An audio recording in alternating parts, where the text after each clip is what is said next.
what are the three best e-wallets currently in the market today? Continue watching to find out.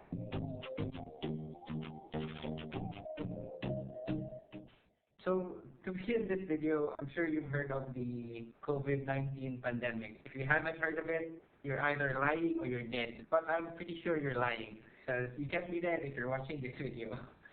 So, the pandemic has really changed a lot of things in our country right now, and then it has created a lifestyle shift, especially when it comes to buying stuff. Most of the time, people right now just buy stuff online, and then because of this buying stuff online, there has been a rise of the use of electronic mobile wallets, for short, e-wallets. And then in the market, there are a lot of e-wallets right now. Some of them are good, some of them not so good. So this video will be focusing on the top three, my top three personal best e-wallets. This is just based on my opinion. And then later on in the list, these are not listed in any order whatsoever. They're just what I've personally used, and then these are also what I have enjoyed using. What's up, guys? I would like to remind you, if you haven't done so already, please consider hitting the subscribe button and turning on the notification bell so that you won't miss any future uploads. I really appreciate you if you do. Now back to the video. So first on the list is coins.ph. Coins.ph is actually one of the very first e-wallets that I've ever signed up for. So the thing that really drew me in about coins.ph is that it's actually one of the e-wallets that has a crypto exchange integrated into the mobile wallet itself. I've used it to buy like popular cryptocurrencies. I actually made a video about that back then. It's not that popular, but you can check that out if you want to know how. But I want to give a disclaimer. I am not a financial advisor, and anything I say should not be taken as financial advice.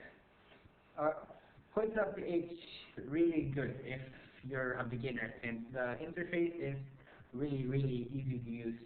Though they don't have a lot of partner merchants, and then you can pay your bills through the app, but there are some limitations. Some stores don't accept you using coins.ph, so there's that. So second on this list is paymaya. They recently had a brand redesign. Now they would just want to be called just Maya. When I started using paymaya, they didn't have all those fancy features that they have right now. Now they've included a savings account, like their Maya Bank. It's still in early access, and then only like a limited number of accounts actually have access to it. So before it's like open to everyone, they're still testing it out. They also recently included a beta for their cryptocurrency exchange. I've actually used it. It's very easy to use, and they also give like tools for newbies to learn how to use their app. The thing about paymaya is that it's really good, because like major merchants actually accept when you try to pay using the paymaya account. Like you can use your balance to purchase stuff like groceries, or you can use the app to pay bills like your electric bill or your water bill. And then you can also use it to pay for like internet bill. The thing that I really liked about paymaya is that if you have like at least like 100 pesos in your account, they actually give you access to a virtual debit card. Like it's under Visa. With this account, you can actually buy stuff using a debit card. Like anything that needs like a debit card, like those account details and stuff, like the numbers. Based on personal experience, I actually used it to like sign up for Netflix and then sign up for an Amazon account. It's really useful, and then it gives me peace of mind to know that it only charges what I have on the, like, what's my balance. It never overcharges. I know, like, everyone has this fear of, like, you might forget about the subscription, and then it keeps on charging and charging and charging to your bank account, and then you'll never know until, like, it's all depleted.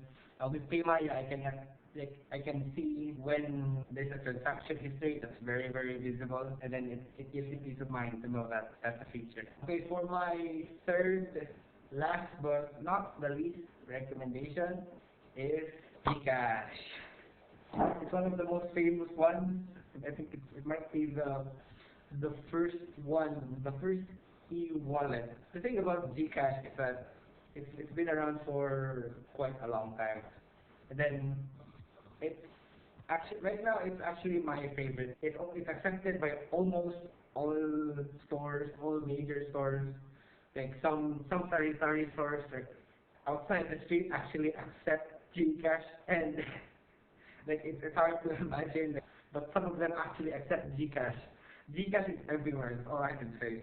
You can use it. It has like the necessary features, like you can send money, receive money, top up your account, pay bills, like almost every biller for electricity, like Beco, Leeco, Meralco, for your water and utilities, even your internet. It's actually you can actually pay it through Gcash. Like all you need is like account numbers or reference numbers.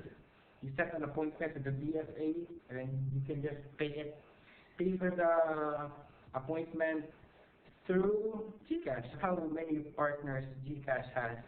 Then they actually also have this, like you can order a Gcash MasterCard, and then you can use that Gcash MasterCard, insert it into any ATM that's BankNet, and then you can withdraw your cash from your Gcash account with with a service charge, of course. But it's a really, really good feature to have. Plus, they also have other features such as G Invest. Then there's like I think it's a little mini game, G Forest. I used to really like playing that. Like every time you do a transaction, it gives you green energy to like grow your tree. Yeah, Gcash, really, really useful, and I highly, highly, highly recommend Gcash. It's really beginner friendly. There are some features. There's a small learning curve. Most people won't know what to do with like G loan and G invest, but yeah, keep reading and you'll eventually figure it out. But if all you want to do is like send money, receive money, or pay bills, Gcash right now, Gcash is my number one recommendation. That's it for this video. Those were my top three best e-wallet recommendations. These three e-wallets are really, really good. Some one e-wallet may suit your needs better than the other, or you may have like other e-wallets that you use that I didn't mention in the three I recommended. But you know, those three were my personal recommendations. Leave a comment down below if you agree with me, or if you have any other suggestions for more e-wallets I should recommend. Like, I'm willing to try out more, but right now those three are, I think, they have the most partner merchants, and then they have the most like use cases. Aside from sending, receiving money, and paying bills, they have like other features that you might be interested in learning or using. That's it for this video. Thank you so much. I'll be posting more in the upcoming weeks. I think I'll be making videos about Gcash, paymaya, and coins.ph, like separate videos on how to use it, stuff like that. So if you're interested, like I said before, subscribe and hit the bell so that you will be notified. I hope you liked the video. Thank you so much. Bye bye guys. See you in the next video.